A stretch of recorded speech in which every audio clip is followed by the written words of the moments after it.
This is so comfortable sitting here with my feet up before the furnace with a cat on my lap and another cat beside me. This cat purring. I think I'll just film from right here. I'm straightening a wheelbarrow. I backed into it with my pickup. I couldn't see it. If someone else had been there, they would have stopped me. But and I already fixed the pan. I got the pan. I'll explain that in a minute.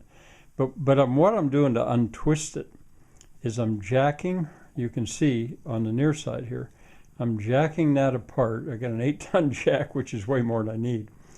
On the far side, I've got a long wood clamp, heavy wood clamp, and it's torqued pretty strong right now.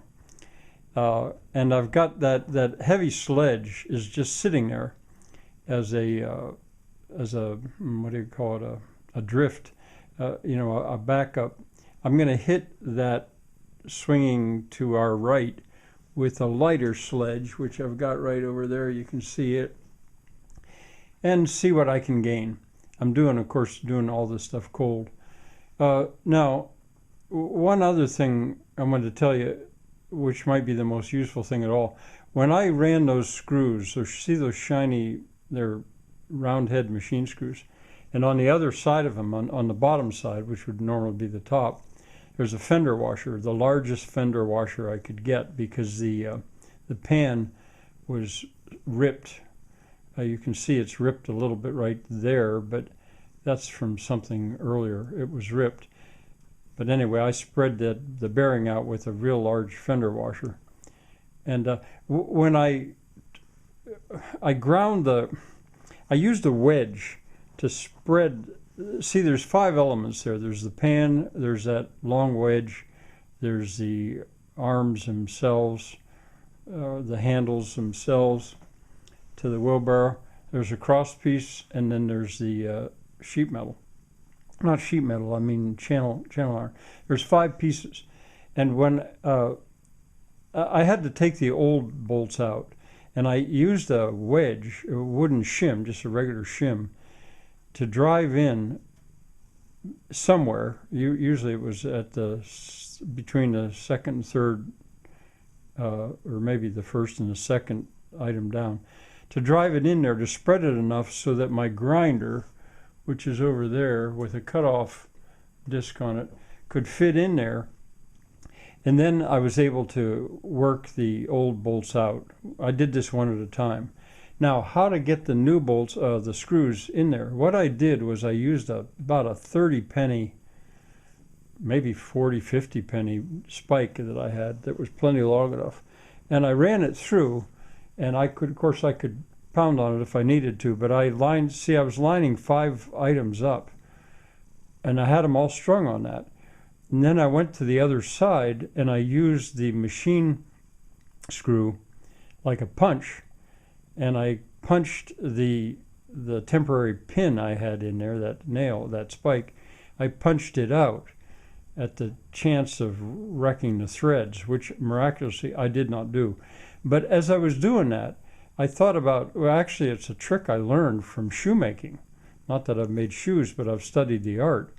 And when a shoemaker stitches a sole together, he uses his awl in his one hand to make the hole, and then he uses his needle on the other hand, and the needle follows the awl. As he pulls the awl out, the needle follows that awl through that hole.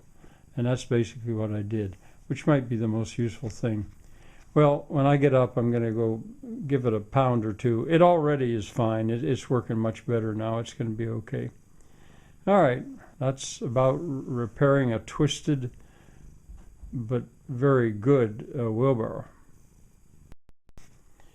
I think I should add that I'm double nutting those machine screws. I could cut them off. They're longer than I needed. They're some of the longest the hardware store had. I'm double nutting them, so I'm not just, so that the nut doesn't just wiggle off with time.